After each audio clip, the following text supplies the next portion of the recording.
Noviembre va a cerrar como el mejor mes en 40 años para los bonos que han subido, básicamente han rebotado después de una caída también histórica y esa subida en los precios de los bonos ha hecho que su rendimiento baje, por lo cual han bajado las tasas de interés de mediano y largo plazo en la economía, las que ven y utilizan los agentes financieros. Y esa caída en las tasas de interés también ha animado a las acciones y aunque hoy fue una jornada mixta con la mayoría de los índices en caída, sin embargo noviembre también ha sido un mes muy bueno para las acciones. Lo vamos a ver en detalle, amigos, en miércoles 29 de noviembre, 7 p.m.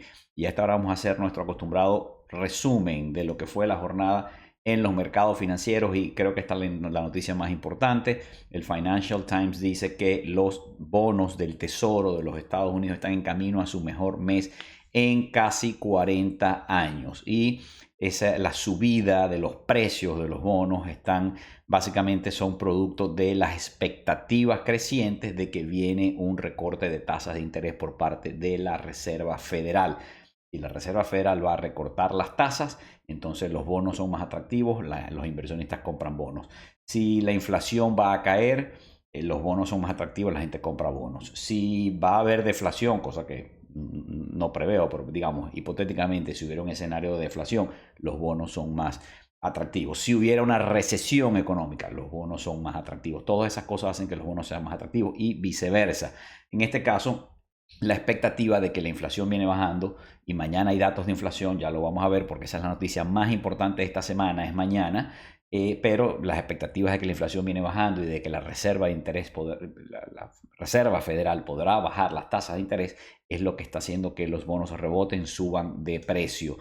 Dice aquí Reuters que los rendimientos de los bonos del Tesoro extienden la caída tras los datos del Producto Interno Bruto y los comentarios de la Fed, y esto quiere decir, bueno, los rendimientos de los bonos del Tesoro están en caída libre porque los precios de los bonos están subiendo, están en rally. Los bonos, recordemos que el precio de los bonos y su rendimiento van en sentidos opuestos. Y dice aquí que esto tras los datos del PIB, fíjense, hoy se publicó el dato, la cifra revisada de cuánto fue el crecimiento del Producto Interno Bruto de los Estados Unidos en el tercer trimestre de este año. Y recordemos que cuando se publicó este dato, hace 2 o 3 semanas, por aquí lo vimos, nos impresionó, todo el mundo se impresionó, sorprendió a los mercados, porque el crecimiento de la economía de los Estados Unidos en el tercer trimestre fue de 5,8%, una cosa que nadie se la esperaba, muy fuerte, una economía muy, muy fuerte, recalentada, podríamos decir. Pero bueno, hoy tocaba publicar el número final, aquel fue el número preliminar, hoy ya con toda la data, pues se publicó el número final. Y resulta que la economía norteamericana no creció 5,8 en el tercer trimestre del año, que ya era bastante, sino que creció 6,2, aún más. Y bueno, obviamente esto está en el retrovisor, estas son cosas que ya pasaron, esto no nos dice nada sobre el futuro, pero lo cierto es que la economía en el tercer trimestre estuvo absolutamente fuerte e indetenible. Sin embargo, dice allí, también hubo comentarios de la Fed y se refiere a, primero, por una parte, que hay varios presidentes de la Reserva Federal que han estado hablando. Toda esta semana van a haber muchos hablando porque en unos días entran en el periodo seco, en el periodo donde no pueden hablar. Hay unos días antes de la próxima reunión, cada vez que se va a reunir la Reserva Federal para fijar tasas de interés, pasan unos días antes, una semana, 10 días en que ellos no pueden hablar con los medios, no pueden hablar en público, pero ahorita, antes de entrar en esa etapa, pues están todos hablando. Entonces están hablando y algunos dicen cosas contradictorias, algunos dan un mensaje donde hacen ver que ya el trabajo está hecho, que ya no hay que subir más las tasas de interés, que lo que viene es ahora mantenerlas altas y bajarlas. Hay otros que dicen no, hay que estar pendientes porque la inflación puede revivir y hay que volver a subir las tasas. Bueno, en fin, no hay un solo mensaje, hay mensajes bastante contradictorios y difusos, pero además hoy se publicó el libro gris, o el libro beige, perdón, el libro beige de la Reserva Federal, y también tenemos información sobre eso, ya lo vamos a ver. Pero volviendo a los bonos del Tesoro que han estado en rally, esto es hoy. Hoy ven que esa columna de la derecha está todo en rojo porque los rendimientos de los bonos cayeron y cayeron en algunos casos de manera importante. Por ejemplo, el bono a 10 años, el más importante para los mercados, cayó 8 puntos básicos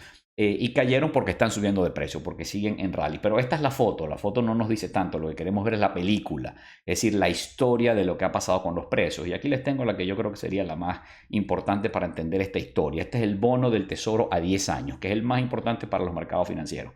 Y este bono está rindiendo hoy, cerró en 4.26. Ese fue el cierre de hoy. Ahora, este gráfico que vemos aquí es el gráfico de un año. ¿Qué ha pasado en el último año con este bono? Bueno, que los rendimientos estuvieron zigzagueando, ¿verdad? Enero, febrero, vemos que en marzo, en algún momento hubo una caída importante en marzo. Eso fue cuando se produjo la pequeña crisis bancaria que hubo en marzo, donde quebró Silicon Valley Bank y otros.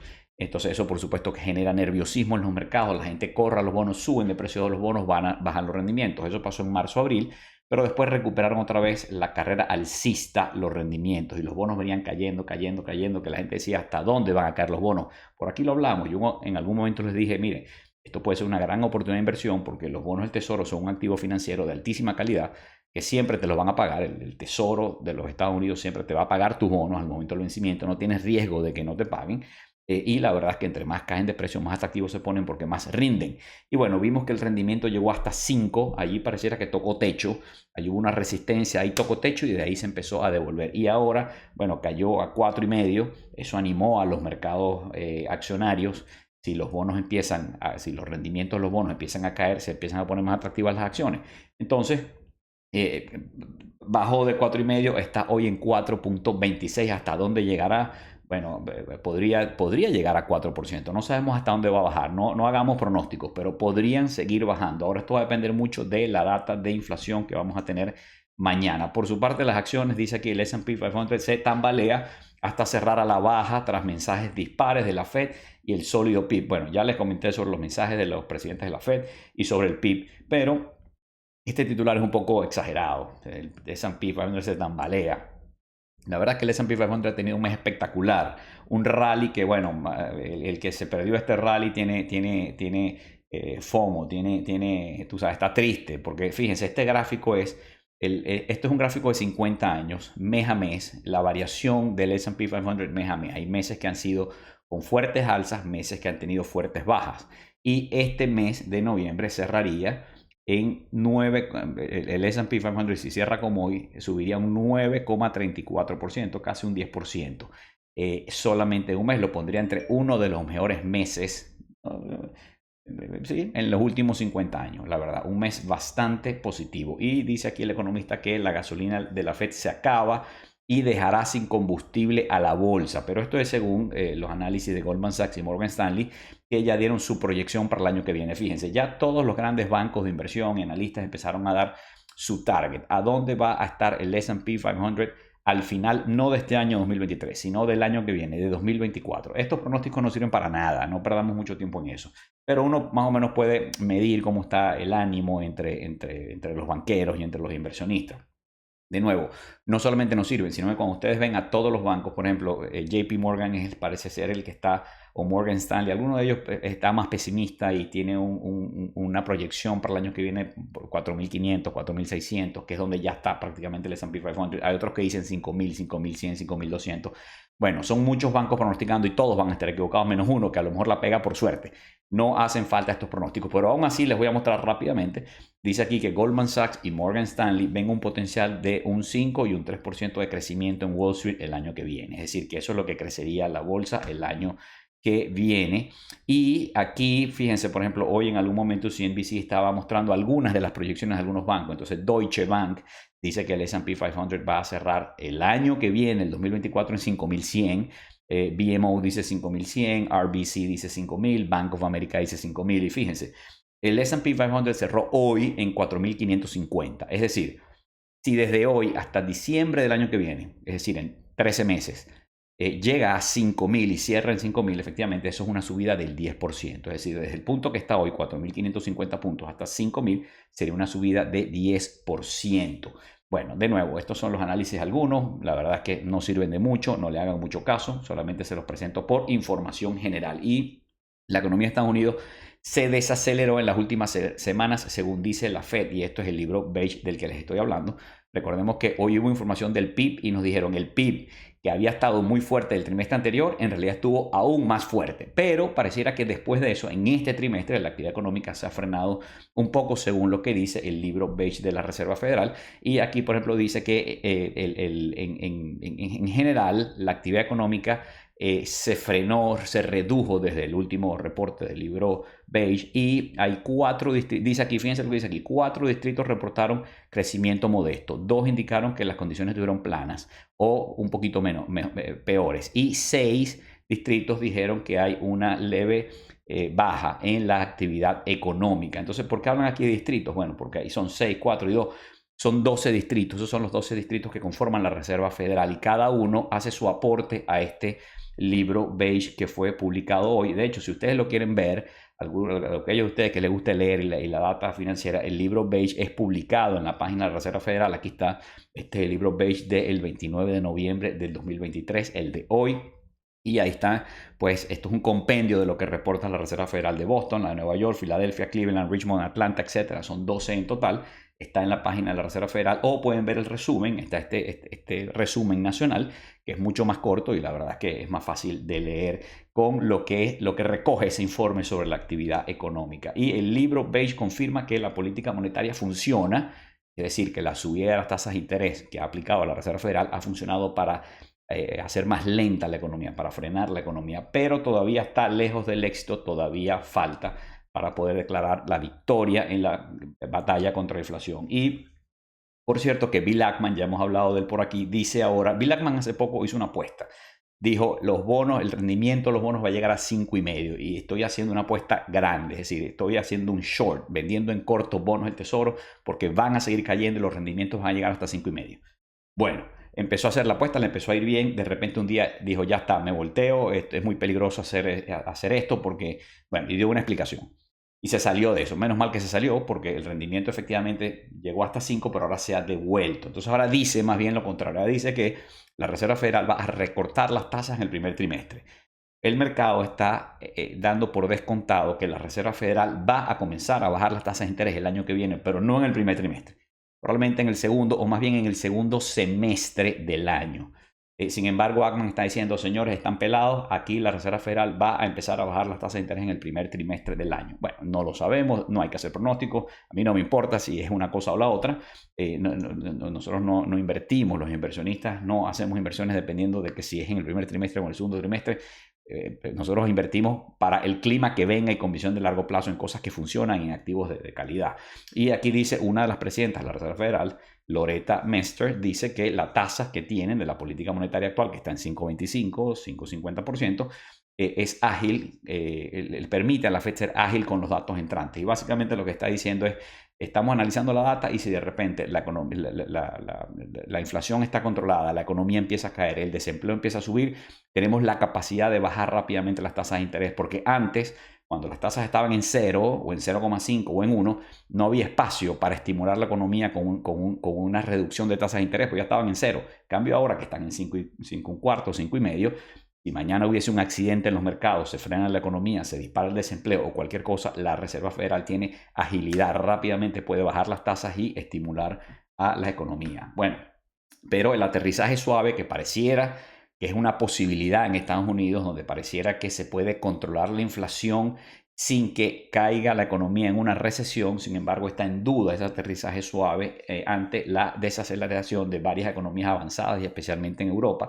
Varias economías se están frenando y podrían caer en recesión, lo cual ya las sacaría del aterrizaje suave y sería un aterrizaje duro, forzoso, accidentado. Y la OPEP Plus evalúa un nuevo recorte de producción de hasta 1 millón de barriles de petróleo. El mercado petrolero está esperando esta noticia. Esta reunión es mañana. La reunión de la OPEP fue suspendida la semana pasada.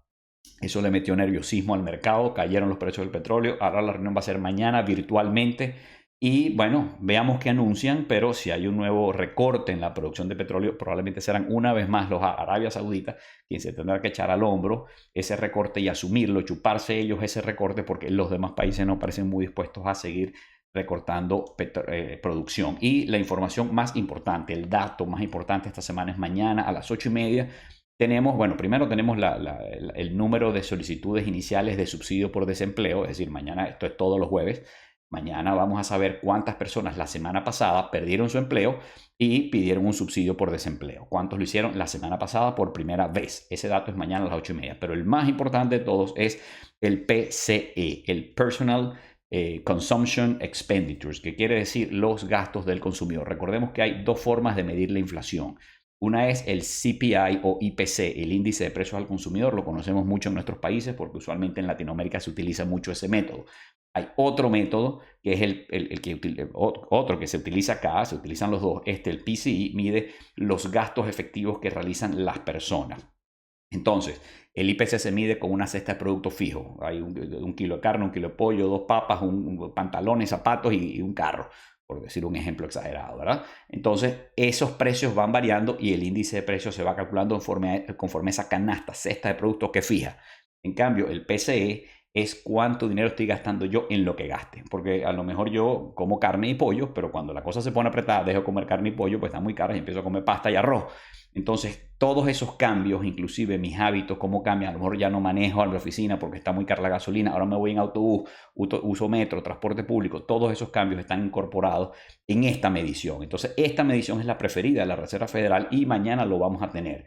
De hecho, ahí está la expectativa. Se espera que el núcleo inflacionario medido según el PCE quede en 0,2%, que esa haya sido la variación de los precios en el mes de octubre. Así es que en el mes de, sí, correcto, en el mes de octubre. Así es que mañana todos los ojos puestos sobre esta información que puede moverlo. Si hay una sorpresa hacia arriba, porque la inflación viene más fuerte de lo que se esperaba, o hacia abajo, porque la inflación está realmente frenándose, eso puede impactar el mercado de bonos y el mercado de acciones. Bueno, amigos, les recuerdo, ahí está mi correo electrónico para dudas, preguntas, consultas.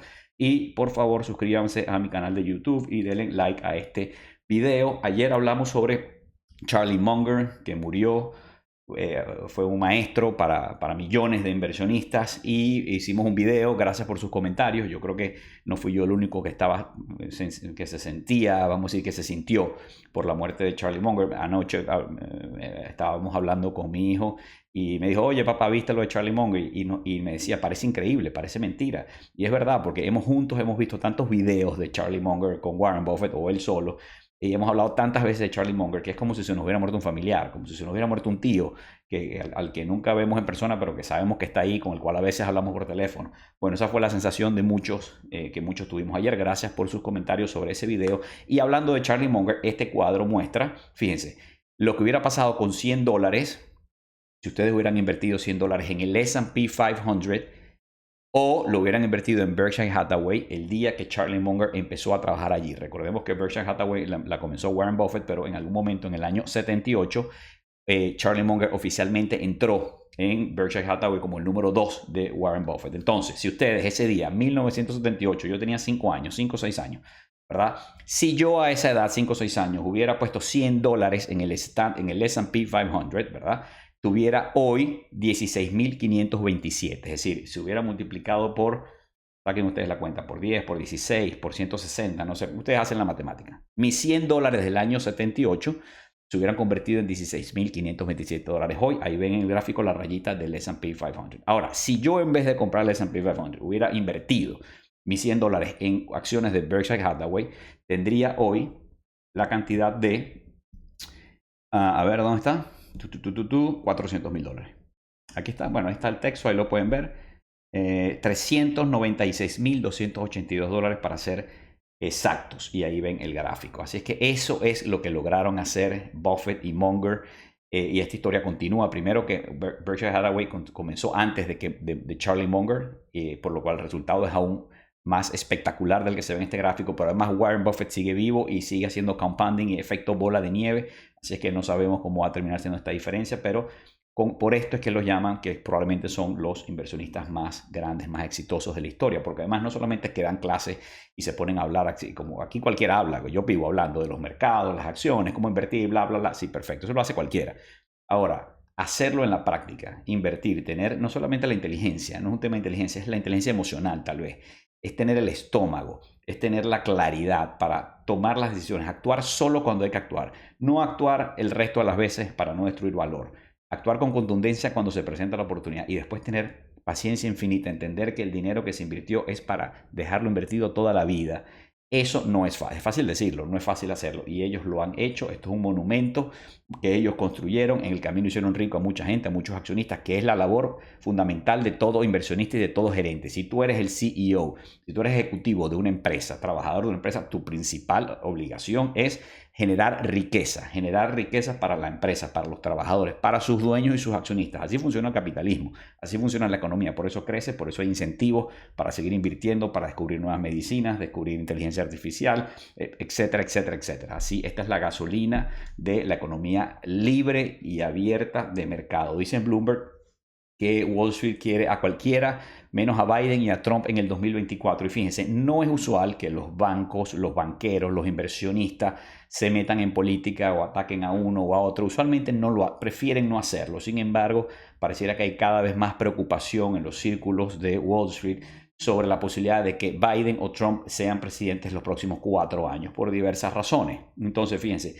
Jamie Dimon, que es el CEO nada más y nada menos que JP Morgan Chase, el banco más grande del mundo, dice que Nikki Haley, que la conocemos porque fue la embajadora ante Naciones Unidas en la administración Trump y tuvo mucho que ver con Venezuela y con Latinoamérica, Dimon recomienda a los conservadores e inclusive a los más liberales apoyar a Nikki Haley como una alternativa al expresidente Donald Trump. Y por su parte, Bill Ackman, de quien ya hablamos en este video un poquito antes, Bill Ackman dice que Biden ya pasó sus mejores tiempos, su mejor época y debería desistir de su candidatura para el 2024. Así es que bueno, empieza Wall Street a decir, señores, necesitamos un relevo, un cambio, un relevo generacional, ya basta de esta confrontación, ya basta de los mismos de siempre, necesitamos sangre nueva. ¿Qué piensan ustedes?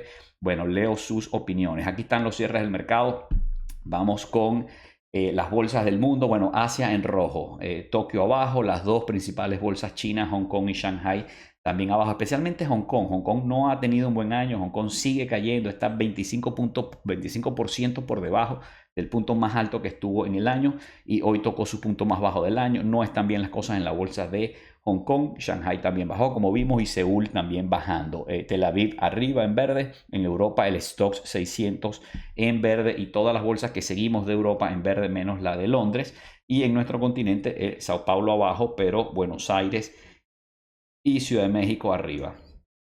Y aquí vemos Nueva York, el S&P 500 ligeramente abajo. Fue una jornada mixta con el Dow en verde, el Nasdaq cayendo un 0,16 y el Russell 2000 subiendo un 0,61%. La volatilidad subió, pero sigue por debajo de 13. Ya vimos que el bono a 10 años bajó su rendimiento, subió de precio, están en rally. El dólar básicamente estable, el oro sobre 2000 está muy cerca de su récord del año. Está fortaleciéndose el oro y el petróleo está en subida, pero a la espera de lo que pase mañana en la reunión de la OPEP Plus, el Bitcoin sobre 37, casi $38,000. Este es el mapa de calor. Bueno, está variado, pero las grandes tecnológicas están en rojo. Del resto hay algunas áreas, algunas zonas que tuvieron una buena jornada hoy. Este es el barómetro del mercado. Fíjense, es raro porque aunque los principales índices cayeron, el barómetro está en verde y esto tiene mucho que ver con el hecho de que el Russell 2000, que son esas empresas medianas y pequeñas, estuvo hoy en subida, mientras que el S&P 500 estuvo en caída y el índice de miedo y codicia está allí en el medio de la sección de codicia. No se ha movido, tiene varios días allí. Veamos si las noticias que va a haber mañana en el mercado mueven los mercados, mueven este índice. Así es que bueno, señores, me despido. Hoy miércoles, si puedo, mañana me conecto y revisamos el dato de inflación y pues lo que haya pasado en la jornada. Saludos.